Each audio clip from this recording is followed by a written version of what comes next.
কিছু কিছু সম্পর্ক ঘুরতে যাওয়ার মতন।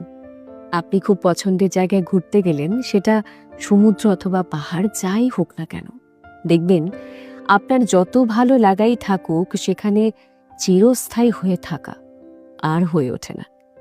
ফিরে আসতে হয় একটা নির্দিষ্ট দিনের পরে। সাথে থেকে যায় অসংখ্য স্মৃতি আর অপরিসীম মুগ্ধতা, যেগুলো আপনার দৈনন্দিন ব্যস্ততার অন্তরালে স্মৃতির দরজায় কড়া নাড়ে। তখন আপনার ঠোঁটের হাসি আর ভালো লাগা বলে যায়, সেখানে সেখানে যদি আরো কিছুটা দিন থেকে যেতে পারতাম, তাহলে বোধহয় বেশ হতো। কিন্তু আপনার থাকা আর হয়ে ওঠে না। ঠিক সেই ফেলে আসা সম্পর্কগুলোর মতন, যেগুলো শুধুই পড়ে থাকে স্মৃতিতে, অ্যালবামে।